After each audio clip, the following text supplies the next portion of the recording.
Hare Krishna. So this is our fifth session. So हमारा out of 10 ये fifth आज session है और आज हम चर्चा करेंगे 15th चैप्टर के 7th वर्स पे।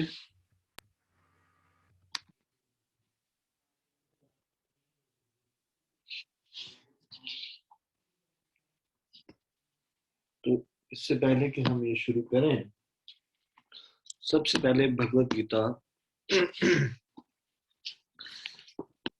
शुरुआत में भूमिका के पास वहां पे मंगलाचरण लिखा है, वो निकाल लीजिए प्लीज। ये देखिए आप स्क्रीन पे अच्छा, ये आपको भूमिका इस तरह से यहाँ पे लिखा होगा।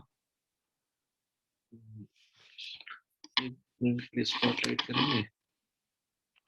Spotlight for everyone, can you see this? तो इसको ये भूमिका में मंगलाचरण है, इसको कृपया करके निकाल लीजिए।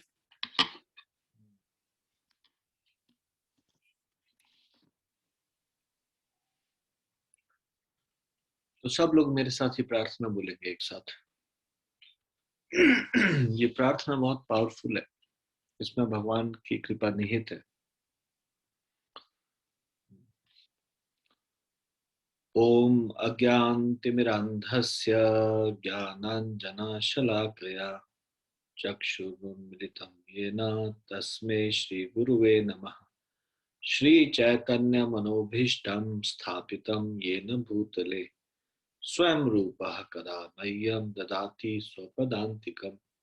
वन्देऽहं श्रीगुरोः श्रीयुतपदकमलं श्रीगुरुन् वैष्णवांश्च श्रीरूपं साग्रजातं सगण रघुनाथान्वितं तं सजीवं साद्वैतं सावधूतं परिजनसहितं कृष्ण चैतन्य देवं श्री राधा कृष्ण पादान् सगण ललिता श्री विशाखान्वितांश्च।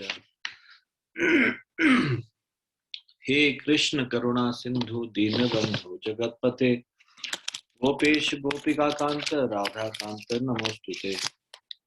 तप्त कांचन गौरांगी राधे वृंदावनेश्वरी वृषभानुसुते देवी प्रणमामि हरिप्रिये। वाञ्छा कल्पतरुभ्यश्च कृपा सिन्धुभ्य एव च पतितानां पावनेभ्यो वैष्णवेभ्यो नमो नमः। जय श्री कृष्ण चैतन्य प्रभु नित्यानंद श्री अद्वैत गदाधर श्रीवासादि गौर भक्त वृंदा। सभी लोग एक साथ बोलिए हरे कृष्ण कृष्ण कृष्ण हरे हरे, हरे राम राम राम हरे हरे।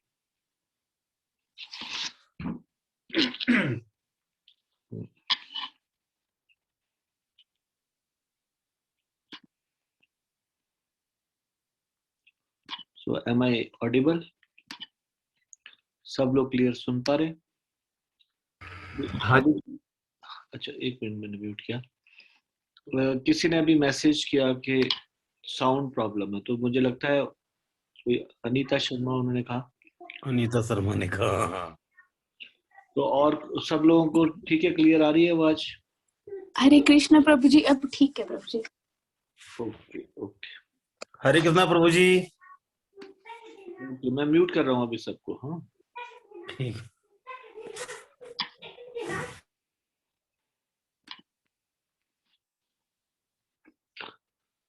तो आप सब लोगों को बहुत बहुत स्वागत। और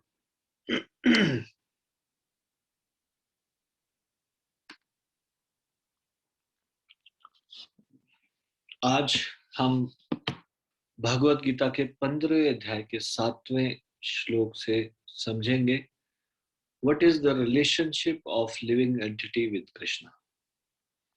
हमारा क्या संबंध है भगवान से?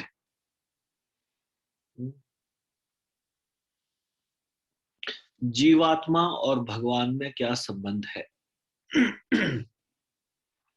Next slide.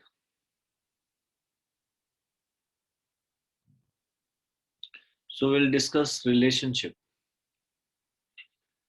तो सोल जो है, जीवात्मा भगवान कृष्ण का अंश है, part and parcel of Lord, part and parcel of Krishna.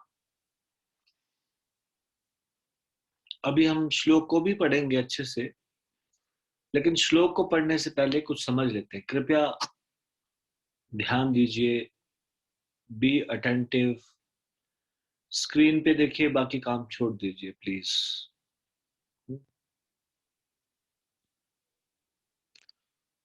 थोड़ा सा समय निकाल लीजिए, बाकी कामों को विराम दे दीजिए, बाद में कर लीजिए। थोड़ा सा समझ लीजिए अच्छे से ये कंसेप्ट को। अब हम ये स्क्रीन पे आपको दिखाई दे रहे हैं कंप्लीट, पूर्ण। तो दो चीजों के बारे में बात होगी, एक पूर्ण के बारे में और एक अंश के बारे में, अंश के बारे में। पूर्ण का अंश, तो पूर्ण को हम अंशी भी बोल सकते हैं, जिसका कि कोई एक अंश हो। तो पूर्ण और अंश। तो यहाँ पे कंप्लीट, जैसे मान लीजिए कोई भी कंप्लीट यूनिट,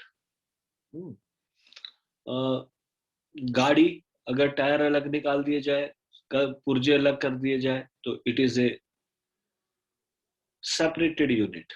और अगर सारी चीजों को जोड़ दिया जाए, it is a complete unit. तो जो कंप्लीट यूनिट होता है, कोई भी कंप्लीट यूनिट जो किसी का हिस्सा नहीं, अपने आप में पूर्ण है, अपने आप में एक सेपरेट एंटिटी है, कंप्लीट, उसके कुछ लक्षण होते हैं।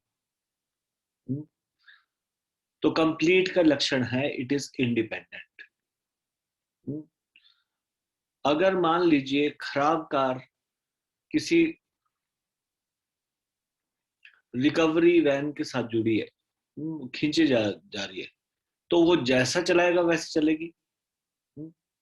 सो now it has become a part of recovery van. क्योंकि वो खुद अक्षम है चलने में, तो उसको जोड़ दिया गया रिकवरी वैन के साथ। तो अभी it is not complete, it has become a part of complete. So what is complete? Recovery van is complete, and अभी उसका ये पार्ट है। जो कंप्लीट यूनिट है वो अपने आप में, उसमें एक गुण है कि वो किसी के ऊपर निर्भर हुए बगैर वो कंप्लीटली इंडिपेंडेंट है। लेकिन जब हम अंश की बात करते हैं, पार्ट की बात करते हैं, when we talk about part and parcel, तो part and parcel is always dependent upon complete. Part and parcel is always dependent upon complete. Complete is independent, but part and parcel is dependent. तो इसके भी कुछ लक्षण है। Part and parcel is always dependent and complete is always independent. सही है? Clear? अब अंश किस लिए होता है? किस लिए? कोई भी अंश होता है वो अंशी की सेवा के लिए बना होता है। ये बात सही है या नहीं? जैसे कार है, कार का एक पुर्जा,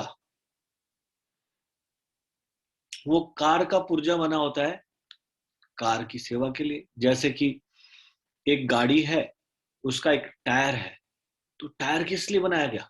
गाड़ी की सेवा के लिए, गाड़ी गाड़ी के लिए बनाया गया। तो always part and parcel is meant for the service of whole और कंप्लीट। अंश हमेशा अंशी की सेवा के लिए बना होता है, जिसका वो अंश होता है उसकी सेवा के लिए। अब जैसे हाथ है, हाथ, human being is a complete unit और हाथ उसका पार्ट है। अब हाथ डिपेंडेंट है, जहां बाजू होगी वहीं हाथ होगा। ऐसा तो नहीं हो सकता कि बाजू कहीं और है, हाथ कहीं और है। बाजू के साथ जुड़ा हुआ है हाथ, तो डिपेंडेंट है ना वो बाजू के ऊपर। और ये बाजू मनुष्य के शरीर से जुड़ी हुई है, तो किससे ये डिपेंडेंट है? मनुष्य के शरीर के ऊपर। उसी तरह से एक टायर जो है वो डिपेंडेंट है कार के ऊपर, इंडिपेंडेंट नहीं है। तो अंशी हमेशा, अंश जो है वो हमेशा अंशी की सेवा के लिए बना होता है. Part and parcel is always meant for the service of whole और सर्विस ऑफ कंप्लीट. क्लियर हो गया? ये चीज क्लियर हुई आपको? Part and parcel is always meant for the service of complete. उसी प्रकार से हम देखते हैं Krishna is complete and living entity और soul is part and parcel. तो कृष्णा का अंश है ये जीवात्मा. तो बताइए फिर अब what is the relationship between soul and Krishna? Please raise your hand. I want to, जो अभी तक हमने सुना, अंश किस लिए बना होता है, हाँ, और पार्ट एंड पार्सल और कंप्लीट में क्या रिलेशनशिप होता है, उसके बेस पे आंसर दीजिए. What is the relationship between soul and Krishna? Please raise your hand. Let me see what you have understood. केवल 2 हाथ 132 लोगों में से. इसमें पार्टिसिपेंट्स में जाएंगे, पार्टिसिपेंट्स पे क्लिक करके आपका नाम सबसे ऊपर आएगा, उसको क्लिक करेंगे तो रेज हैंड का ऑप्शन आएगा, तो मुझे यहाँ दिखाई देगा कि उन्होंने हाथ खड़ा किया.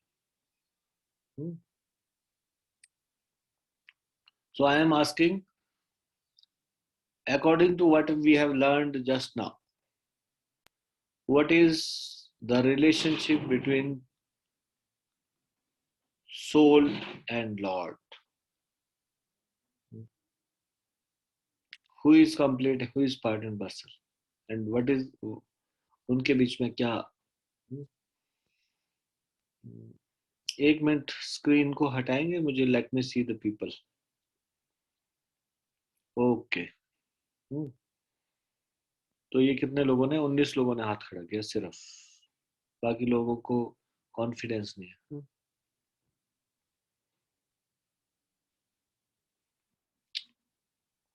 तो इसका आंसर देंगे सुधा सिंगल. बोलिए. मैं अनम्यूट कर रहा हूँ, 1 मिनट रुकिए, पहले मैं सबको अनम्यूट कर दूं. अब बोलिए सुधा माता जी. हरे कृष्णा गुरुजी. हरे कृष्ण जी. जीवात्मा सोल जो है वो, बताइए. जी, जीवात्मा परमात्मा का अंश है, कृष्णा का अंश है और उन्हीं पे डिपेंडेंट है. Krishna is independent and soul is dependent on Krishna. Very good. So soul is dependent upon Krishna. हाँ जी. Part and parcel is always dependent upon complete. हाँ जी. So in this way the soul is meant for the service of whom? Service of Krishna. ठीक है, धन्यवाद. आप लोग ध्यान से सुन रहे हो ना? बाकी लोग सुन पा रहे हैं क्या ध्यान से? इस समय तो आपका आधे घंटे के लिए टोटली अटेंशन यहाँ होना चाहिए. You should not do anything, any other work. So Vishnu Gaur Prabhu, please show the slide again.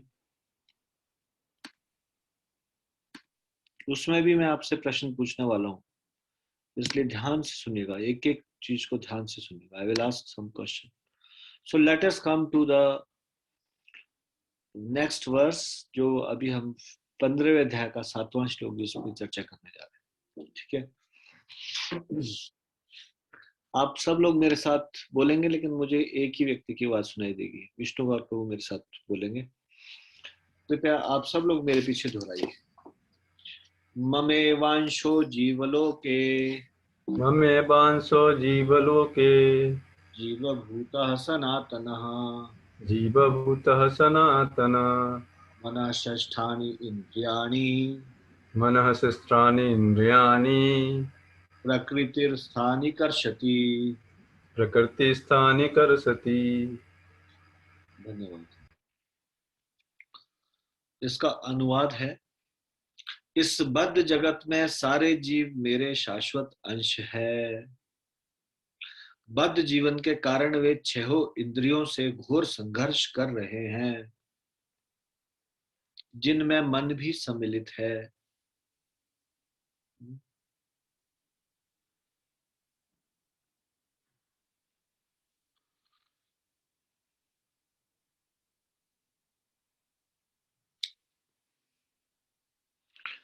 तो इस बद्ध जगत में सारे जीव मेरे शाश्वत अंश है। यहां भगवान घोषणा कर रहे हैं, part, all the living entities are my part and parcel. सब मेरे पार्ट एंड पार्सल है, अंश है। और ये बद्ध जीवन होने के कारण छह इंद्रियों से संघर्ष कर रहे हैं, जिसमें मन भी सम्मिलित है। मेरा नेक्स्ट क्वेश्चन है, who can mention 5 senses, 6 senses? चलो एक तो इसमें बता ही दिया, मन। इसके अलावा 5 इंद्रियों के बारे में बताइए। हाथ खड़ा कीजिए। Late me see how many of you know. 5 इंद्रियां क्या है बताइए जरा।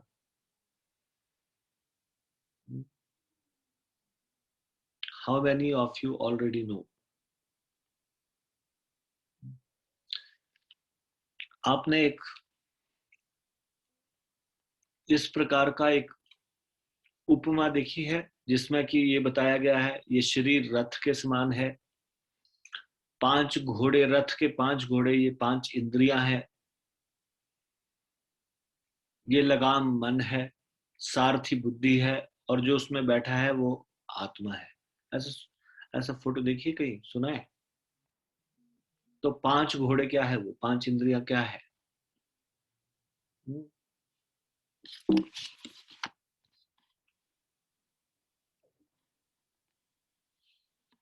हम बताएं। 16 लोगों ने हाथ खड़े किए।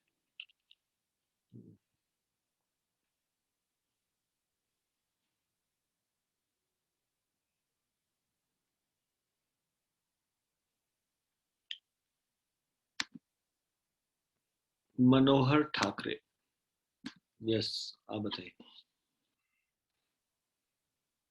अनम्यूट करना होगा, अनम्यूट करना होगा तभी आपकी आवाज सुनाई देगी। जी गुरुजी प्रणाम। प्रणाम जी। अब ज्ञानेंद्रिय के बारे में इतना तो मुझे कुछ नॉलेज नहीं है सर, लेकिन जितना मुझे नॉलेज है वो सही है गलत है मैं बताना चाह रहा हूँ आपको। ठीक है, बताइए। एक तो पहली आई, हाँ जी। दूसरी नोज, ठीक है। ईयर, ठीक है। और ये रिस्ट हो गई सर, स्किन, स्किन स्किन, हाँ ये भी सही है। और साउंड, सॉरी टंग सर, टंग टंग टंग आपकी सहायता कर रहे हैं, हाँ ठीक है, कोई बात नहीं। वाइफ ने थोड़ा सा मुझे सर सजेस्ट की। जी बहुत बढ़िया, आपका आंसर सही है। Thank you. जी जी प्रणाम Guru ji. Thank you so much.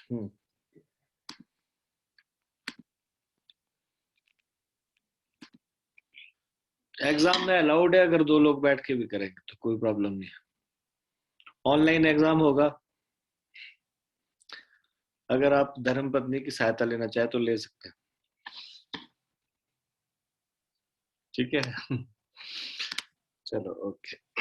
ठीक है, बिल्कुल सही। बद्ध जीवन के कारण ये नॉलेज एक्वायरिंग सेंसेस है, ध्यान दीजिए, प्लीज बी अटेंटिव। ये 5 इंद्रियां क्या है? नॉलेज एक्वायरिंग सेंसेस है। देखो, आई से कुछ नॉलेज एक्वायर होती है, ईयर से भी होती है, सुनाई देता है कुछ, नाक से सूंघते हैं, जीभ से टेस्ट का पता चलता है, खट्टा मीठा कड़वा, और स्किन से पता चलता है कैसा, सॉफ्ट या फिर हार्ड या फिर गर्म या फिर ठंडा, है ना।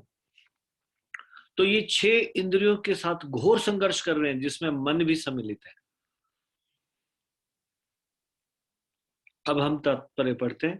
तात्पर्य शिल प्रभुपाद जी के द्वारा। शिल प्रभुपाद की जय। इस श्लोक में जीव का स्वरूप स्पष्ट है। जीव परमेश्वर का सनातन रूप से सूक्ष्म अंश है। अब ये बड़ी महत्वपूर्ण सूचना दी जा रही है, इसको ध्यान से सुनिए। सनातन मतलब होता है जिसका की शुरुआत ही ना हुई हो कभी। सनातन मतलब सदा से, सदा से। तो जीव आत्मा परमेश्वर का सदा से अंश है, सूक्ष्म अंश। यही इसी बात की पुष्टि दूसरे अध्याय के 12वें श्लोक में भी बताई गई है। दूसरा अध्याय भगवत गीता का ही, उसमें अगर आप देखेंगे दूसरे अध्याय का 12वां श्लोक, न त्वेवाहं जातुना सम न त्वं नेमे जनाधिपा न चैव न भविष्यामः सर्वे वयमतः परम। ऐसा कभी ना हुआ, ऐसा कभी नहीं हुआ कि मैं न रहा हूं, तुम न रहे हो, अथवा ये समस्त राजा न रहे हो। कौन बोल रहे हैं? कृष्ण बोल रहे हैं अर्जुन को। बोल रहे हैं ऐसा कभी समय ही नहीं था, ऐसा कोई काल नहीं था जब तुम नहीं थे और मैं नहीं था और ये राजा नहीं थे, और न ऐसा है कि भविष्य में हम लोग नहीं रहेंगे। यानी कि आत्मा इटर्नल है, नो बिगिनिंग नो एंड। जैसे भगवान है वैसी, जब से भगवान तब से आप सब लोग। तो यहाँ पे क्या क्या कहा जा रहा है? ये थोड़ा समझ में नहीं आती बात। समझ में क्यों नहीं आती? समझ में इसलिए नहीं आती क्योंकि हमको आदत पड़ी है इस संसार में हर चीज का कभी ना कभी शुरुआत देखने की। हम सोचते हैं हर चीज का तो बिगिनिंग होता है ना, इसलिए क्योंकि यहाँ पे इस संसार में समय है, भगवान के धाम में समय नहीं। तो जो हमारे अनुभव में चीज आती है वही चीजें हमको समझ में आती। हम अनुभव से समय को देखते हैं, भगवान के धाम में समय ही नहीं है, इसलिए ये चीज हमारी बुद्धि से परे की बात है, हमको समझ में नहीं आती ये बात। हमारे बुद्धि से परे की बात हो जाती है कि ऐसी कोई कभी ऐसा हो सकता है कि टाइम ही एग्जिस्ट ना करता हो। एनीवे ये जो सेंटेंस पढ़ रहे हैं हम, जीव परमेश्वर का सनातन रूप से सूक्ष्म अंश है, यानी कि सदा से ऐसा नहीं है कि बद्ध जीवन में वह एक व्यष्टित्व धारण करता है और मुक्त अवस्था में वह परमेश्वर से एकाकार हो जाता है। अब कई बार हम फिल्मों में देखते हैं कि एक आत्मा निकली शरीर से और भगवान से मिल गई, एकाकार हो गए दोनों। ऐसा नहीं होता, वहां पे भी उसकी सेपरेट आइडेंटिटी बनी रहती। अगर कोई दानवों का वध भी करते थे, दैत्यों का, भगवान, और वो उनकी आत्मा भगवान के शरीर में भी चले जाती थी, तो वहां पे भी वो सेपरेट आइडेंटिटी बना के रखते थे। भगवान के शरीर में तो अनेक ब्रह्मांड भी है, सारे ब्रह्मांडों की उत्पत्ति भगवान के शरीर से होती है। That is a different topic. पर कहने का मतलब ये है कि वो हमेशा अपनी सेपरेट आइडेंटिटी बना के रखता है जीवात्मा। तो यहां बता रहे हैं ऐसा नहीं है कि बद्ध जीवन में वह एक व्यष्टित्व धारण करता है और मुक्त अवस्था में वो परमेश्वर से एक हो जाता है। नहीं, वह सनातन का अंश रूप है। यहां पर स्पष्टतः सनातन कहा गया है। वेद वचन के अनुसार परमेश्वर अपने आप को असंख्य रूपों में प्रकट करके विस्तार करते हैं, जिनमें से व्यक्तिगत विस्तार विष्णु तत्व कहलाते हैं और गौण विस्तार जीव कहलाते हैं। अब जीव के बारे में बता रहे हैं, भगवान के अनेक विस्तार है। एक तो व्यक्तिगत विस्तार है, एक गौण विस्तार है। तो गौण विस्तार सारे जीव है। जैसे सूर्य है, सूर्य की असंख्य किरणें हैं, तो असंख्य किरणें हैं, तो जैसे वो असंख्य सूर्य का हिस्सा है, उसी तरह से भगवान के भी असंख्य ऐसे गौण विस्तार है, जैसे सूर्य की असंख्य किरणें हैं। ये ब्रह्मांड कितना बड़ा है, सारे में सूरज की रोशनी जाती है, और ये सूर्य की किरणें कितनी सारी होगी, अनगिनत। वैसे भगवान का भी अनगिनत पार्ट एंड पार्सल है ये जीवात्मा। दूसरे शब्दों में विष्णु तत्व निजी विस्तार स्वांश है और जीव विभिन्नांश है, पृथकीकृत अंश है। तो भगवान का स्वांश कौन है? जैसे कि यहाँ पे बताया गया है, अपने स्वांश द्वारा वे भगवान राम, नृसिंह, विष्णु मूर्ति, वैकुंठ लोक के प्रधान देवों के रूप में प्रकट होते हैं। विभिन्नांश अर्थात जीव सनातन सेवक होते हैं। तो जितनी भी जीवात्मा है वो विभिन्नांश, याद रहेगा। दोबारा सुन लीजिए, ध्यान से सुनिए। जितनी भी जीवात्माएं वो विभिन्न अंश, और जितने भी भगवान के अवतार वो स्वांश। तो इस तरह से प्रश्न आ सकता है आपको कि स्वांश का क्या अर्थ है। स्वांश का अर्थ है भगवान के डिफरेंट अलग अलग रूप, वो है स्वांश। और जितनी भी उनकी ये छोटा गौण विस्तार या छोटी शक्ति या फिर अंश, वो हो गया विभिन्न अंश। तो इसको ध्यान से सुनिए, इसीलिए ये तब फायदा है अगर आप सुन के इसको समझ लें, नोट करें, कुछ इस तरह से एग्जाम में आ सकते हैं। भगवान के स्वांश सदैव विद्यमान रहते हैं, इसी प्रकार जीवों के विभिन्नांश के अपने स्वरूप होते हैं। परमेश्वर के विभिन्नांश होने के कारण जीवों में भी उनके आंशिक गुण पाए जाते हैं, जिनमें से स्वतंत्रता एक है। देखिए, समुद्र का जो गुण है वो समुद्र की एक बूंद में भी होगा। समुद्र तरल है, एक बूंद भी तरल होगी। समुद्र नमकीन है, एक बूंद भी नमकीन होगी। तो जो समुद्र के पानी में गुण है वो अंश मात्रा में तो एक बूंद में भी है। समुद्र से हम नमक के बड़े बड़े ढेले बना सकते हैं, एक बूंद से हम जरा भी नमक का ढेला नहीं बना सकते। लेकिन जो गुण समुद्र में है वो अंश मात्रा में एक बूंद में भी है। वैसे ही भगवान का के अंदर जो जो गुण है वो अंश अंश मात्रा में हमारे अंदर। भगवान का एक गुण है, भगवान पूर्ण रूप से स्वतंत्र है, लेकिन हम उनके अंश है तो हम आंशिक रूप से स्वतंत्र है। चाहे तो भगवान की ओर मुड़े, चाहे तो भगवान की ओर ना मुड़े। तो भगवान ने ये गुण हमको दे रखा है, आंशिक स्वतंत्रता। क्लियर? क्लियर हुआ?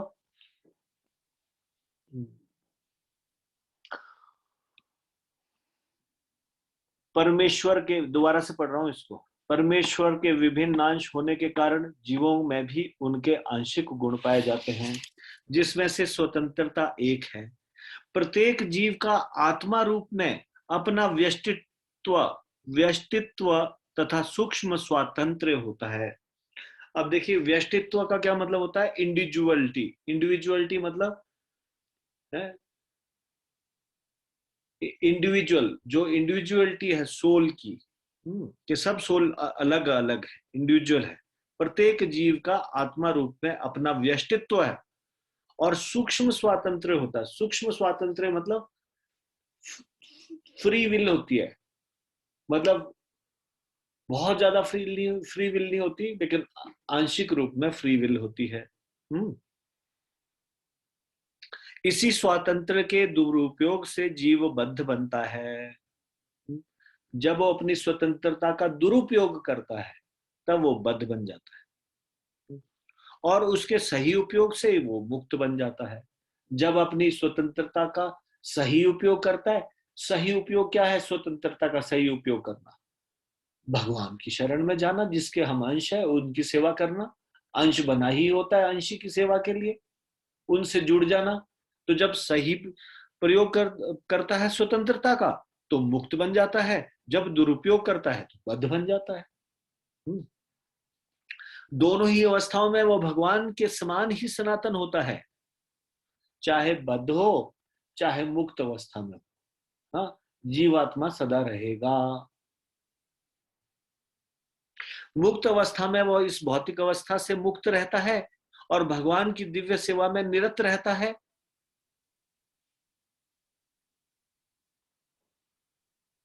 तो भौतिक अवस्था से मुक्त रहता है मतलब इस प्रकृति के द्वारा बांधा गया नहीं रहता, और भगवान की सेवा में निरत रहता है। वो बना ही है भगवान की सेवा के लिए, तो भगवान से जुड़ गया होता है। बद्ध जीवन में प्रकृति के गुणों द्वारा अभिभूत होकर वह भगवान की दिव्य प्रेमा भक्ति को भूल जाता है। बद्ध अवस्था में वो अपने आप को कंट्रोलर समझना शुरू कर देता है, ये नहीं समझता कि वो भगवान का अंश है, और भगवान की भक्ति करना, भगवान से प्रेम करना, ये उसका मुख्य कर्तव्य है, ये भूल जाता है। फलस्वरूप उसे अपनी स्थिति बनाए रखने के लिए इस संसार में अत्यधिक संघर्ष करना पड़ता है। न केवल मनुष्य तथा कुत्ते बिल्ली जैसे जीव, अपितु इस भौतिक जगत के बड़े बड़े नियंता, यहां तक कि ब्रह्मा, शिव तथा विष्णु तक परमेश्वर के अंश है। अब इसको सुन के लगता है कि ऐसा कैसे, ब्रह्मा जी को भी बोल रहे, विष्णु जी को भी बोल रहे, शिव जी को भी बोल रहे, इसका मतलब उनसे ऊपर कोई है। हाँ, विष्णु विष्णु ही समझते थे हम, तो विष्णु ही सबसे बड़े। या कभी कभी कोई लोग समझते हैं कि देवी सबसे बड़ी है, कोई लोग समझते हैं शिव जी सबसे बड़े। लेकिन ये तीन गुण, ये गुणा अवतार है तीन, ब्रह्मा जी, विष्णु जी, महेश जी। विष्णु जी के भी अलग अलग स्वरूप है, जैसा कि पिछली बारी मैंने बताया था।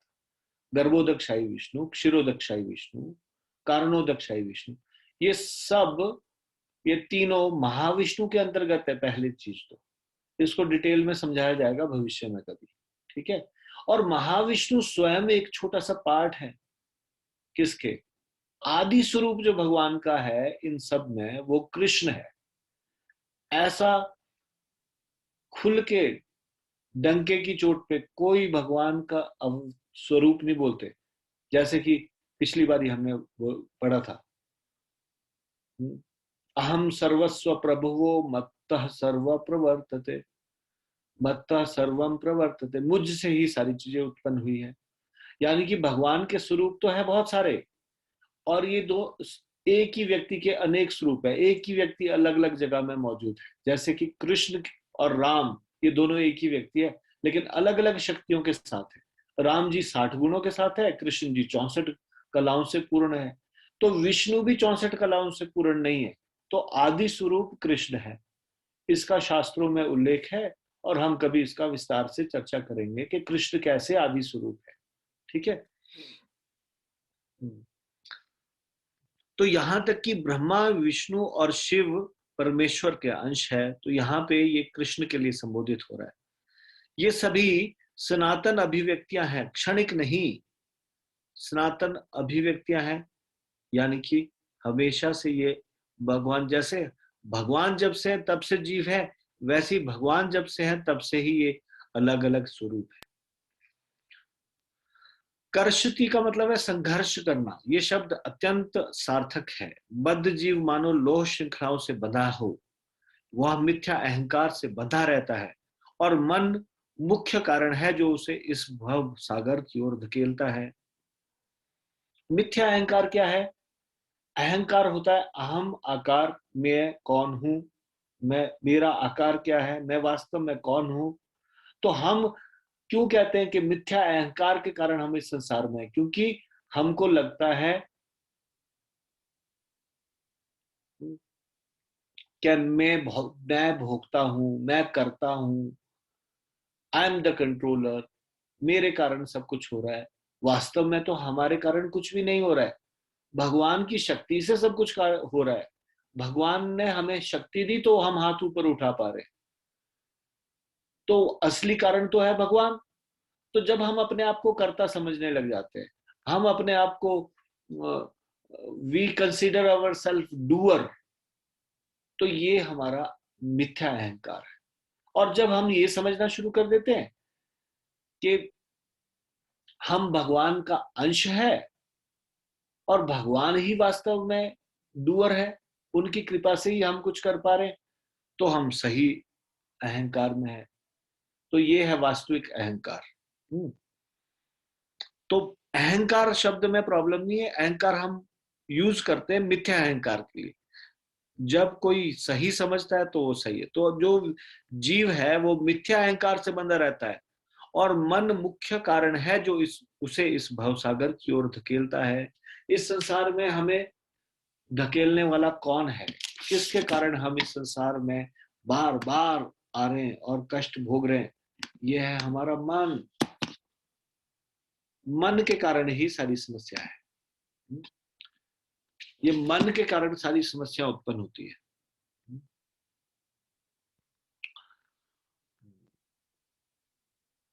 जब मन सतोगुण में रहता है तो उसके अच्छे कार्यकलाप होते हैं, जब रजोगुण में रहता है तो उसके कार्यकलाप कष्टकारक होते हैं। और जब वह तमोगुण में होता है तो वह जीवन की निम्न योनियों में चला जाता है। लेकिन इस श्लोक में यह स्पष्ट है कि बद्ध जीव मन तथा इंद्रियों समेत भौतिक शरीर से आवृत है, और जब वह मुक्त हो जाता है तो वह भौतिक आवरण नष्ट हो जाता है, लेकिन उसका आध्यात्मिक शरीर अपने व्यष्टि रूप में प्रकट होता है। माध्यान्दिनायन श्रुति में यह सूचना प्राप्त है, स वा एष ब्रह्मनिष्ठ इदम शरीरम मर्त्यमतिसृज्य ब्रह्माभिसंपद्य ब्रह्मणा पश्यति ब्रह्मणा शृणोति ब्रह्मणे वेदम सर्वमनुभवति। यहाँ यह बताया गया है कि जब जीव अपने इस भौतिक शरीर को त्यागता है और आध्यात्मिक जगत में प्रवेश करता है तो उसे पुनः आध्यात्मिक शरीर प्राप्त होता है, जिससे वह भगवान का साक्षात्कार कर सकता है। देखिए, इस संसार में जो शरीर है वो किस चीज का बना है? पंचभूत, 5 तत्वों का, पृथ्वी जल अग्नि वायु आकाश, तो ये 5 भूतों का बना है। लेकिन आध्यात्मिक जगत में ये 5 चीजें एग्जिस्ट ही नहीं करती। ना वहां पे पृथ्वी तत्व है, ना जल अग्नि वायु या आकाश, ये 5 तत्व वहां पे मौजूद नहीं है। इसलिए ये 5 तत्वों का शरीर वहां पे नहीं प्रयोग में लाया जाता। आध्यात्मिक जगत में इस शरीर, ये 5 तत्वों का शरीर प्रवेश नहीं कर सकता। तो वहां पे आध्यात्मिक शरीर प्राप्त होता है। और आध्यात्मिक शरीर किस चीज का बना होता है? जिस चीज की आत्मा बनी होती है। और आत्मा ये कौन से तत्व है जिसकी आत्मा बनी है? वो है सत्य, चित्त और आनंद। और यही इन्हीं अवयवों का शरीर भी आध्यात्मिक शरीर होता है, सत्य, चित्त, आनंद।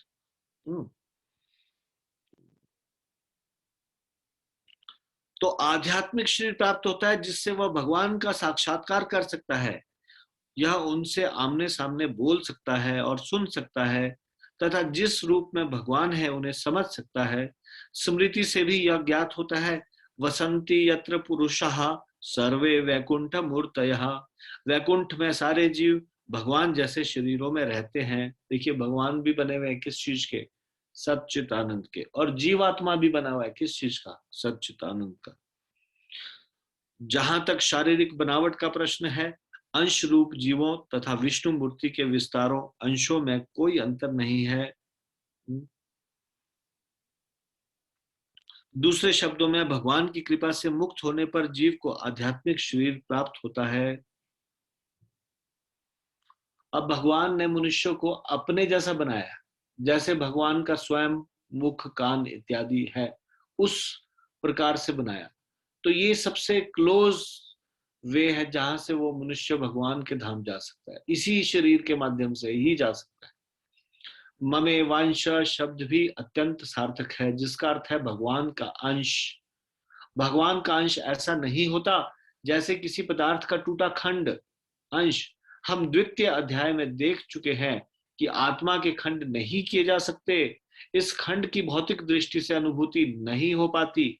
यह पदार्थ की भांति नहीं है जिसे चाहो जो कितने ही खंड कर दो और उन्हें पुनः जोड़ दो। ऐसी विचारधारा यहाँ पर लागू नहीं होती, क्योंकि संस्कृत के सनातन शब्द का प्रयोग हुआ है। विभिन्नांश सनातन है।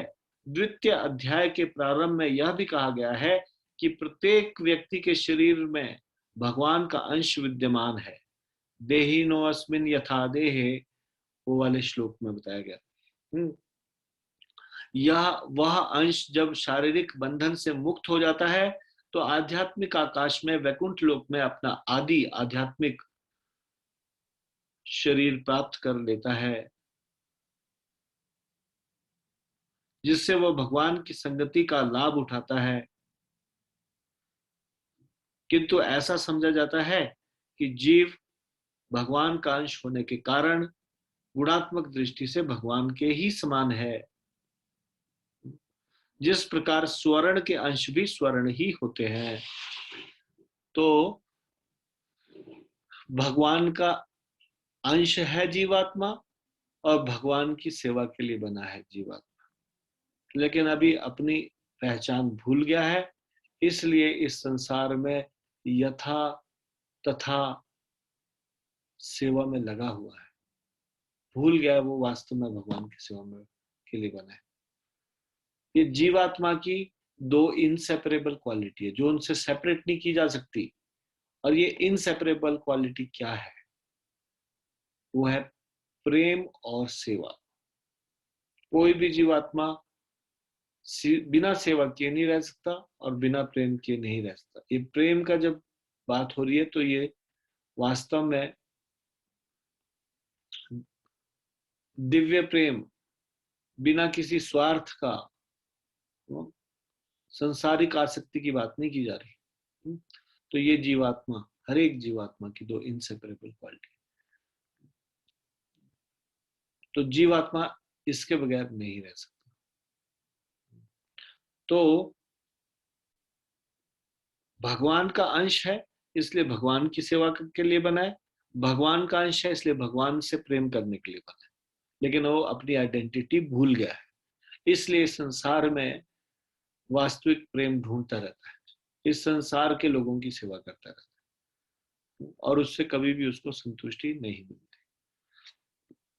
जैसे स्वर्ण का एक छोटा सा अंश भी स्वर्ण होता है, वैसे ही भगवान का एक छोटा सा अंश भी, जीवात्मा भी उसी क्वालिटी का है, उसी गुण का बना है, वो भी सच्चित आनंद ही है।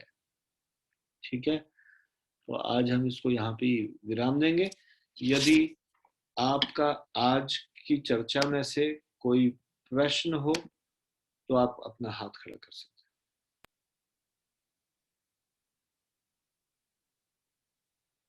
हैं। ये कोई कृष्ण नाम से है, बताइए, अनम्यूट कीजिए और बोलिए।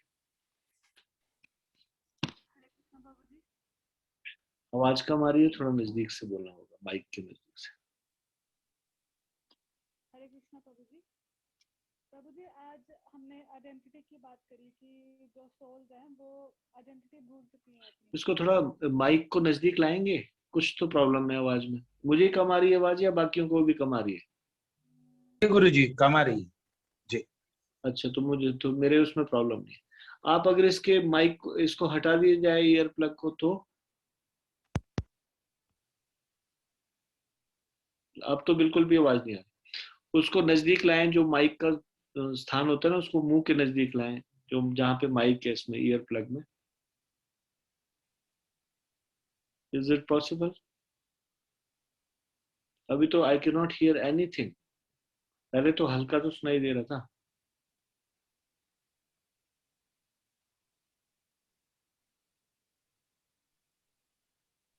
हरे कृष्णा प्रभु जी। एक मिनट, जरा एक मिनट वेट कीजिए, अदरवाइज आप लॉग आउट करके लॉग इन कीजिए। ये कृष्ण, ठीक है, लॉग आउट करके लॉग इन कीजिए, तब तक मैं एक और प्रश्न ले लेता हूँ। अभी किसने कहा था? वार्ष ने, श्वेता वार्ष ने। आपको हाथ खड़ा करना होगा, मैं जिसने पहले हाथ खड़ा किया उनसे पूछ लूं अभी। श्वेता माता जी, ओके। राज पांडे प्रभु का प्रश्न, बोलिए। नमो नमः प्रभु जी। हाँ जी, हरे कृष्ण जी। प्रभु जी, सच्चित अनंत इत्युक्ते किम? क्या क्या? सच्चिदानंद, अनंत इत्युक्ते किम अर्थ? दोबारा बोलिएगा। सच्चित अनंत इत्युक्ते किम अर्थ? आप संस्कृत में बोल रहे हैं? जी जी प्रभु। अच्छा, तो मेरा आपसे निवेदन रहेगा कि आप हिंदी में बोलिए, क्योंकि मैं आप जितना संस्कृत विद्वान नहीं। यस प्रभु जी, बताइए। सच्चित अनंत का अर्थ क्या होता है? हाँ, तो हमने पिछली बारी चर्चा की थी।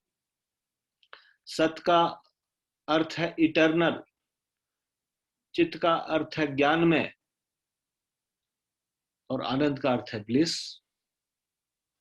सम्यक प्रभु जी।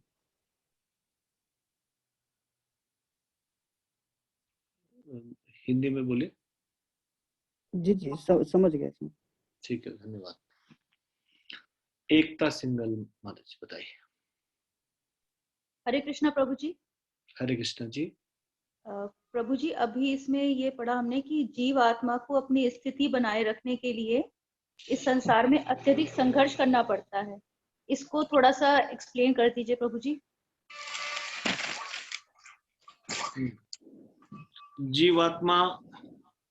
जीवात्मा को अपनी स्थिति बनाए रखने के लिए अत्यधिक संघर्ष करना पड़ता है जी। यानी कि अगर वो इसी स्थिति में रहे, मनुष्य स्थिति में रह पाए, इसके लिए वो बहुत संघर्ष करना पड़ेगा। अदरवाइज अगर वो सही से नहीं रह पाएंगे तो वो निम्न शरीरों में जा सकते हैं। ये कहाँ पे तात्पर्य में है ना ये? जी जी जी प्रभु जी। एक मिनट, कौन सा पैराग्राफ है ये? फर्स्ट पैरा में है, बिल्कुल एंड में। बद्ध जीवन में प्रकृति के गुणों द्वारा अभिभूत होकर वह भगवान की दिव्य प्रेमा भक्ति को भूल जाता है। फलस्वरूप उसे अपनी स्थिति बनाए रखने के लिए इस संसार में अत्यधिक संघर्ष करना पड़ता है। जी। तो अभी जो इस संसार में मनुष्य के जीवन में कम से कम हम भगवान के धाम तो जा सकते हैं या प्रयास तो कर सकते हैं वापस भगवान की भक्ति के लिए। इसी स्थिति को बनाए रखने के लिए भी अगर मनुष्य का शरीर बनाए रखना है तो भी उसको काफी संघर्ष करना होगा। Otherwise he will not get the chance to get human body again. ठीक है? ओके ओके, ठीक है। Hare Krishna Prabhu ji, thank you. ठीक है। कृष प्रभु जी प्रणाम। कौन बोल रहे हैं? आपको अरुण मोहन यादव। अच्छा, अरुण मोहन जी, आपको हाथ खड़ा करना होगा। मैं जिसने पहले हाथ खड़ा किया उनका नहीं, ऐसा नहीं, पार्टिसिपेंट में जाएंगे फॉर्म में, उसमें पार्टिसिपेंट में अपना नाम आएगा सबसे ऊपर, उसमें उसको क्लिक करेंगे, रेज हैंड का ऑप्शन आएगा। अच्छा, है ना? तो आप बोल सकते हैं, आपका आंसर मैं जरूर दूंगा। कृपया करके थोड़ा सा प्रभु हम कक्षा 4 की उम्र से गीता का 7वां अध्याय पढ़ते हैं, कक्षा 4 की उम्र से। आज मेरी उम्र अरुण मोहन जी, आपको थोड़ा वेट करना पड़ेगा क्योंकि माता जी पहले से हाथ खड़े किए ना काफी देर से। कृष्ण माता, चलिए माता की बात सुनिए, फिर बाद में मेरा सुन लीजिएगा। ठीक है, आपका नंबर आएगा अक्षय सिंह प्रभु के बाद। थोड़ा सा इंतजार कीजिए, क्षमा कीजिए। चलिए जो आगे आप करेंगे वो हम मान लेंगे आपकी बात। ठीक है, ठीक है। कृष्ण जी, आप बताइए। हरे कृष्ण प्रभु जी। हाँ, अब आवाज आ रही है? हाँ जी। ठीक है प्रभु जी, हमने बात की कि सोल अपनी आइडेंटिटी भूल गई है, तो कोई ऐसा कोई तरीका है जिससे हम अपनी आइडेंटिटी पाने की कोशिश कर सकते हैं? बिल्कुल, 100%। देखिए, हम भगवान से विपरीत हुए, इस कारण से हम भूल गए सारी आइडेंटिटी। हम भगवान के, देखिए, ये जितने भी सोल्स है, जीवात्मा है, वे आराम से भगवान के धाम में रह रहे थे और उसमें से 75% ऑफ द लिविंग एंटिटीज अभी भी आराम से वहां पे रह रहे हैं। ओनली 25% जो ये लिविंग एंटिटीज, उनके मन में, ये म्यूट कर लीजिए, आवाज कहाँ से आ रही है प्लीज। वो भी इन्वेंट कर छोटी छोटी चीजें घर की। हरे कृष्णा, आपको म्यूट करना होगा सब लोगों को, घर की आवाज सुनाई दे रही। हाँ, तो 25% लिविंग एंटिटीज के को लगा, why Krishna is the controller, why I cannot be the controller, मैं भोगता क्यों नहीं, कृष्ण ही भोगता क्यों, ये एनवियस की भावना आ गई। अब वहां पे सब अपनी वास्तविक स्थिति में रह रहे हैं और जीवेर स्वरूप हुए कृष्णेर नित्यदास। वास्तविक स्थिति है कि हम अंश है, पार्ट एंड पार्सल है भगवान का। हम आध्यात्मिक जीव है, भगवान के धाम में प्रसन्नता से रह सकते, इस भौतिक संसार में प्रसन्नता से नहीं रह सकते। जैसे एक मछली है, मछली जल में तो प्रसन्न रह सकती है, जल से बाहर निकाल के उसको कुछ भी दे दीजिए, आप उसको बढ़िया बढ़िया स्ट्रॉबेरी, कुछ अच्छे से आइसक्रीम, कुछ खिलाइए, कुछ भी खिलाइए, वो कभी भी हैप्पी नहीं रह सकती, क्योंकि fish is not from this world, fish is from spiritual world, fish is from water. Similarly human being is not from, वो स्पिरिचुअल वर्ड से। तो जस्ट बिकॉज कि हम लोगों को ये लगा कि why can't we control, we become the controller, ये इस तरह से आपको जस्ट मैं एक एग्जांपल बताता हूँ है, वो अपनी मम्मी के पास जिद करता है, वो कहता है कि मैं खाना बनाऊंगा, मैं खाना बनाऊंगा। उसकी मम्मी ने कहा तुम अभी बहुत छोटे हो, ये खाना बनाना बड़ा मुश्किल कार्य है, इसमें आग से व्यवहार करना पड़ता है, उसमें जलने का खतरा रहता है, तुम नहीं बना पाओगे। वो जिद करता रहा, नहीं नहीं मैं खाना बनाऊंगा, मैं खाना बनाना चाहता हूँ। तो उसकी मम्मी ने क्या किया, वो बाजार गई और जाके एक लियो टॉय सेट लेके आ गई और उसको पकड़ा दिया। अब उस लियो टॉय सेट में बर्तन है, कड़छी भी है और फ्राई पैन भी है और गैस है झूठ मूठ का और एक चूल्हा है, सिलेंडर भी है। अब उस बच्चे को खेलने के लिए दे दिया और कहा कि जाओ अब तुम मुझे परेशान मत करो, जाओ खाना बनाओ। ठीक है, अब बच्चा जो है उस टॉय सेट को लेके खाना बनाना करना शुरू कर देता है। खाना बनाने में खेल रहा है, दोपहर हो जाती है, सूर्य सिर के ऊपर आ जाता है और तब तक वो खाना बनाते बनाते परेशान हो चुका होता है। और खाना कैसे बना रहा होता है, थोड़ी सी मिट्टी रेता डाला, थोड़ा पानी डाला, कुछ इस तरह से खाना बना रहा है, क्योंकि उसको खाना बनाना तो आता नहीं है। अब वो मम्मी के पास आता है और वो बोलता है कि मम्मी मम्मी मुझे अभी भूख लगी। तो मम्मी ने कहा कि उसका क्या, जो तुम खाना बना रहे थे उसका क्या? तो कहता है नहीं नहीं मम्मी अब मुझे सच में भूख लगी। और जब वो उस कार्य को छोड़कर अब उसको खाना नहीं बनाना, अब उसको मम्मी के पास जाना है और उसको भोजन खाना है, तो मम्मी तो तैयार है दोनों हाथ आगे बढ़ा के खोल के उसको वापस भोजन देने के लिए, लेकिन क्योंकि वो खुद से जिद कर रहा है। वैसे जीवात्मा भी कंट्रोलर बनने का विचार कर रहा है कि why should not I B the controller. ये सारे के सारे कंट्रोलर कृष्ण ही क्यों? कृष्ण वो सोच रहे हैं कि ये इतने बड़े बड़े ग्रह नक्षत्र तुम नहीं संभाल सकते, ये सारे अपने ऑर्बिट में चल रहे हैं, ये मेरी शक्ति से चल रहे हैं, तुम इतने शक्तिशाली नहीं हो, you can not become the controller.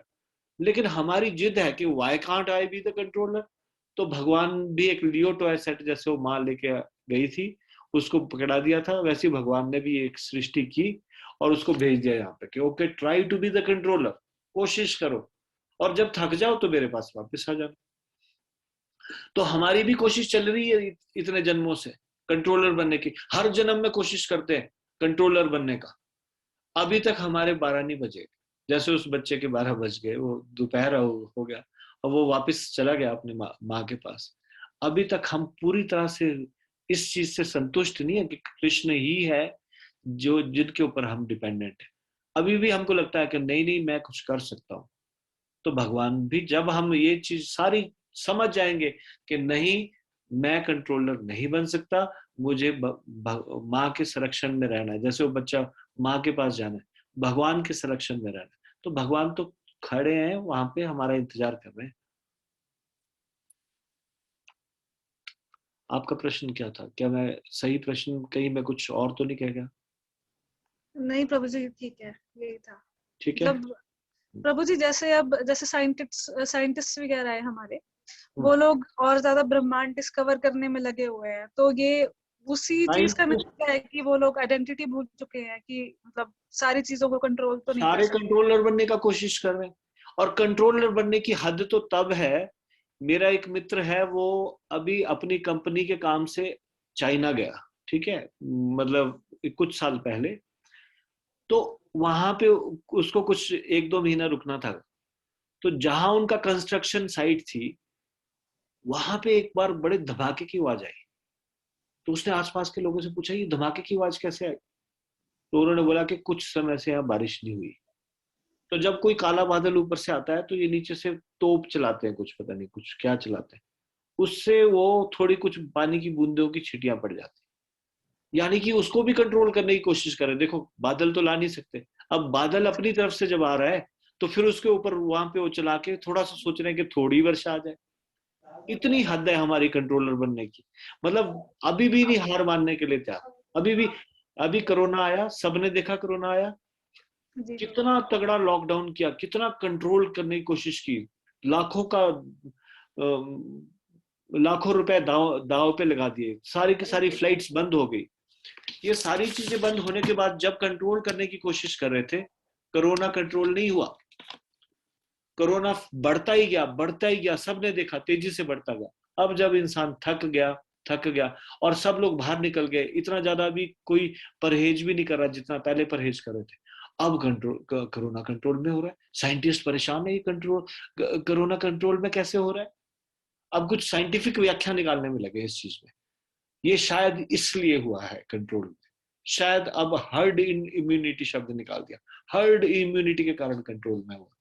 ये नहीं समझेंगे कि भगवान की इच्छा से भगवान किससे बड़े नहीं हो सकते। भगवान सबसे बड़ा कंट्रोलर है। भगवान ने एक झटके में सारी चीजें, सारे पॉल्यूशन ठीक कर दिए। नदियों में जो इतना प्रदूषण था, जो सरकार इतने पैसे खर्च कर रही थी यमुना गंगा इसको प्रदूषण से मुक्त करने से, और एयर पॉल्यूशन था, सारा का सारा सही हो गया। तो भगवान कभी कभी थोड़ा सा ऐसा दिखाते हैं कि नहीं, वास्तव में कौन है कंट्रोलर, मैं ही हूं कंट्रोलर। ठीक है। साइंटिस्ट जो भी कुछ डिस्कवर करते हैं, उसके बाद दूसरा साइंटिस्ट आता है, वो कहता है पहले वाला गलत बोल रहा था, अभी ये सत्य है, और बाकी सब लोग मान जाते हैं हाँ बिल्कुल सही है। जैसे सबसे छोटा पार्टिकल है, अलग अलग कितनी बार चेंज हो गया। उसके बाद कोई सबसे स्मॉलेस्ट पार्टिकल क्या है, ये चीज, या किसी भी चीज में पहले साइंटिस्ट बोलते थे अर्थ इज फ्लैट। बहुत पहले सब लोग मानते थे कि ओके रिसर्च किया है भैया, रिसर्च किया है, अर्थ इज फ्लैट। फिर उसके बाद नया साइंटिस्ट आया, उसने बोला नहीं, उसने पहले वाले ने गलत बोला था, अर्थ इज राउंड। तो सब लोग बोलने लगे अर्थ इज राउंड। हम तो सिर हिलाने वालों में से, हाँ साइंटिस्ट ने बोला हमने रिसर्च किया, हम बोलते वाह वाह हाँ जी रिसर्च किया, बहुत बढ़िया। ठीक है, शुक्रिया प्रभु जी। इसमें पूरा नाम नहीं आया, आपका पूरा नाम क्या है? इसमें कृष लिखा है। करिश्मा। कृष्मा, ओके ठीक है, धन्यवाद आपके प्रश्न के लिए। अक्षय सिंह प्रभु। नमस्ते गुरुजी। नमस्ते जी। ये मैं पूछना चाह रहा था सर, जैसे आप बता रहे थे कि मन जो है हमें बार बार इसी संसार में जो है घेरे रखता है। हाँ जी। तो जब जो है हमारी जीवात्मा जो है शरीर छोड़ देती है, तो मन भी क्या जीवात्मा के साथ ही प्रभु के पास चले हाँ जाता है? पिछली बारी हमने चर्चा किया था ना, एक सूक्ष्म शरीर होता है, एक स्थूल शरीर होता है। स्थूल शरीर तो हजारों बार नष्ट होता रहता है, सूक्ष्म शरीर हमेशा आत्मा के साथ जाता रहता है। मन बुद्धि अहंकार उसके साथ ट्रेवल करता है, जहां वो नया शरीर धारण करेगा वहां वही मन बुद्धि अहंकार उस शरीर के साथ होगा, पुराने अनुभवों को साथ में लेके होगा। अच्छा अच्छा। और सर दूसरा ये है कि जैसे हम परमात्मा के अंश हैं, जीवात्मा जी, तो परमात्मा से सर इतने सारे अंश निकलते हैं, तो क्या परमात्मा का कोई परिवर्तन, या मतलब कितने अंश निकल सकते हैं परमात्मा में से? हाँ जितने भी निकले वो वैसा के वैसे ही रहता है, उनमें ऐसा कैसे? जरा भी अंतर नहीं होता, अंतर नहीं पड़ता। जैसे ऐसा सूर्य की जितनी भी मर्जी किरणें निकले, सूर्य में अंतर पड़ता है क्या? ऐसे ही समझ लो। ठीक है। अच्छा जी। नहीं, अगर सूर्य को बीच में तोड़ दिया जाए तो दो भागों में हो जाएगा, फिर एक छोटा हो जाएगा, एक दूसरा हाँ तो अलग बड़ा हो भगवान जाएगा। ऐसा नहीं कर सकते। सूर्य की बहुत सारी किरणें हैं, जितनी भी किरणें निकले सूर्य को कोई फर्क नहीं पड़ेगा, वैसे ही आत्मा भी बहुत सारी भगवान की। ठीक है। नहीं तो सूर्य और सूर्य किरण अलग अलग नहीं होंगे सर? सूर्य की मौजूदगी के कारण उसका अंश है उसकी किरण। सूर्य है तो उसकी किरण है, सूर्य नहीं तो उसकी किरण भी नहीं। हाँ ये है। ठीक है ना। हाँ जी। ठीक है, अभी हमारा इसके बाद जब गीता कंटेस्ट हो जाएगा, फिर रेगुलर भगवत गीता शुरू होगी, जी उसमें सर। एक एक श्लोक पे बढ़िया से चर्चा की जाएगी अच्छे से। जी जी। ठीक है अक्षय जी, आप किसके रेफरेंस से आए थे? वो अनिल सर है हमारे, अनिल अच्छा, अनिल श्री अनिल गुरु जी। ठीक है जी, ठीक है धन्यवाद। एक पहले किसी ने हाथ उठाया था, अरुण जी, अरुण, उनको मैंने कहा था बाद में प्रश्न पूछेगा। अरुण मोहन यादव।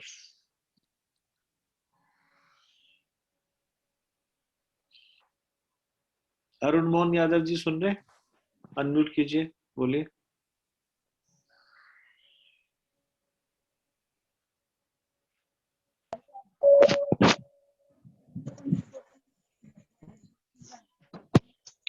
ठीक है, अरुण मोहन यादव जी शायद कुछ और कार्य में लगे। ठीक है, स्वाति गुप्ता माता जी पूछिए। हाँ, प्रणाम गुरुजी। प्रणाम जी। मैं ये पूछना चाह रही थी कि जब भगवान ही सब कुछ कंट्रोल कर रहे हैं तो जी। फिर ये इतनी ज्यादा अब जो प्राकृतिक आपदाएं हैं और भी बहुत सारे करप्शंस हैं, ये सब मतलब क्यों बढ़ रहा है हर चीज? इसलिए बढ़ता है क्योंकि जो मनुष्य को बनाया गया है, जब वो मनुष्य भगवान के बनाए गए नियमों को नहीं मानता और जब वो भगवान के बताए गए रास्तों पे नहीं चलता और पाप कार्यों को करता है, पाप की वृद्धि होती है, तब इस प्रकार के उपद्रव बढ़ते हैं। तो अगर सही से चलता है तो तब नहीं होता है, लेकिन जब वो इस प्रकार से रूल तोड़ता है तब उसको थोड़ा कष्ट दिया जाता है। ये 3 प्रकार के तापों के द्वारा दिया जाता है, आदि दैविक, आदि भौतिक, आदि आत्मिक। लेकिन भगवान ही कंट्रोल कर रहा है मनुष्य को, तो भगवान सद्बुद्धि क्यों नहीं दे रहा? नहीं, हमने अभी अभी जाना, अभी तात्पर्य में पढ़ा कि भगवान के अंदर जो गुण है वो सारे गुण मनुष्य के अंदर है अंश अंश मात्रा में। भगवान का एक गुण है वो पूर्ण रूप से स्वतंत्र है, इसलिए भगवान ने हमको आंशिक स्वतंत्रता दी है। भगवान ये डिसाइड नहीं करते कि हम क्या करने वाले हैं, भगवान हमारे ऊपर छोड़ देते कि अपनी फ्री विल का इस्तेमाल करो और खुद से समझो क्या सही है क्या गलत। भगवान जबरदस्ती हमको नहीं लगाना चाहते किसी कार्य में। ठीक है स्वाति माता जी? जी, थैंक यू, धन्यवाद। हमारे यहाँ पे एक सभी जितने भी जेंट्स है उनको प्रभु जी बोला जाता है, जितने भी लेडीज है उनको माता जी बोला जाता है। इसलिए आप लोग बुरा मत मानिएगा कि माता जी क्यों बोला। हो सकता है किसी को लग रहा हो कि मैं तो इतना एज थोड़ी नहीं हूँ जो मुझे माता जी बोला जाए। नहीं पता है मुझे, ये चीज पता है, मालूम है। मैं जस्ट सबके लिए बोल रहा हूँ, है ना, सभी के लिए बोल रहा हूँ। ठीक है, आपके और भी बहुत सारे प्रश्नों के उत्तर मिलेंगे जब हमारे रेगुलर क्लासेस में आएंगे, है ना।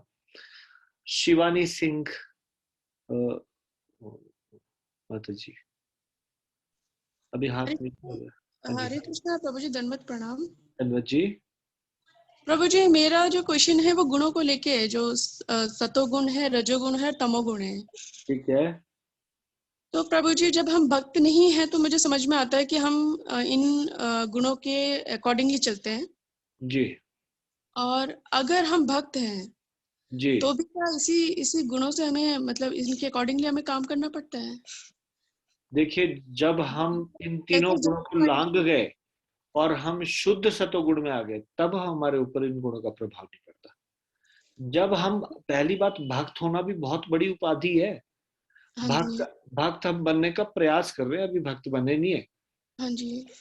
जो भक्त बन जाएगा, यदि हमारे सारे कार्य कृष्ण की प्रसन्नता के लिए हो जी, तो और कभी हमारे मन से कृष्ण के अलावा कोई और संसार में लगता ही ना हो, भगवान से हटाए ना हटता हो, तब तो हम समझेंगे कि हमारे ऊपर ये सारे गुणों का प्रभाव हट जाएगा, तब उसके ऊपर कोई प्रभाव नहीं रहेगा। लेकिन हमारी ऐसी स्थिति थोड़ी नहीं अभी, इसलिए हमारे ऊपर प्रभाव पड़ेगा। जी, तो इसी वजह से प्रभु जी बीच में भक्ति छूट भी जाती है, फिर होती है, तो वो तो हमारे पाप करने की वजह से होता है। देखिए, हमारे हाथ में है, चाहे तो सतोगुण की वृद्धि करे, चाहे रजोगुण की, चाहे तमोगुण की। इस पूरे संसार में सारी चीजें सतोगुण, रजोगुण, तमोगुण में बांटी गई है। जैसे कि अगर कोई रात को देर तक जागता है तो वो तमोगुण की वृद्धि करता है, और अगर कोई सुबह जल्दी जागता है तो वो सतोगुण की वृद्धि करता है।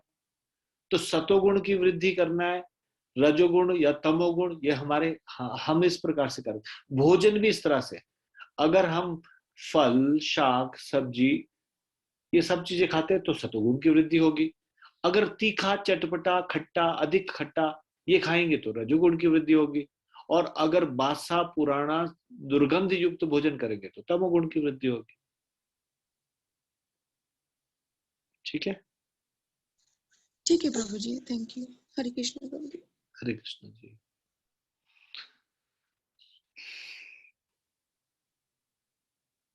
ब्रजेश शर्मा जी, माता जी। हरे कृष्णा प्रभु जी, दंडवत प्रणाम। हरे कृष्णा धनवत जी। आगे आवाज आ रही है प्रभु जी? हाँ अभी तो आ रही है जी। प्रभु जी मैं ये पूछना चाह रही हूँ, सुबह की तो कोई बात नहीं है जो छूट गया प्रश्न मेरा, कि जैसे आप बोलते हैं हम के पहले पब्लिक नहीं थी इतनी और अब बहुत पॉपुलेशन बढ़ रही है, पब्लिक हो रही है, तो ये जीवात्मा और पैदा हो जाती है, मतलब कि थी इतनी?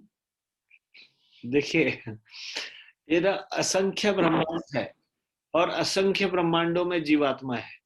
चलो और ब्रह्मांडों का रहने दो, इसी ब्रह्मांड में यदि देखा जाए तो जो जो जमीन वाला एरिया है उससे कहीं ज्यादा एरिया तो पानी वाला है, और एक्वेटिक इतने सारे हैं। एक्वेटिक मतलब जल में रहने वाले प्राणी इतने ज्यादा है। अब पेड़ पौधों को ही ले लिया जाए तो पेड़ पौधे कितने ज्यादा है। ये सारे के सारे जीवात्मा है और सारे के सारे आस्ते आस्ते अपने पूरा साइकिल को पूरा करके वापस मनुष्य बनेंगे। तो मनुष्य में पॉपुलेशन बढ़ भी रही है, पर टोटल पॉपुलेशन उतनी ही है जीवात्माओं की इस ब्रह्मांड में। जी तो ये मेरा प्रश्न यही था, मतलब सोच रही थी मैंने कहीं पूछूं प्रभु जी को। चलो ठीक है, ठीक है, ठीक है प्रभु जी, दंडवत प्रणाम। हरे कृष्णा। हरे कृष्णा जी। तो इसको यहीं पे विराम दें। आपका और किसी का कोई प्रश्न तो नहीं? अब आप लोग ध्यान से सुनिए एक चीज, आप लोग बाकी दिनों में भी चाहें तो इस चर्चा में भाग ले सकते हैं। प्रतिदिन शाम को और सुबह श्रीमद् भागवतम पे चर्चा होती है। भगवत गीता पे होगी भविष्य में। श्रीमद् भागवतम पे सुबह 7:05 पे दर्शन आरती के बाद से चर्चा शुरू हो जाती है 9 बजे तक, और शाम को भी 6:45 गौर आरती होती है, उसके बाद से 7:30 तक से के बाद से चर्चा शुरू हो जाती है 9 बजे तक। तो आजकल हम श्रीमद् भागवत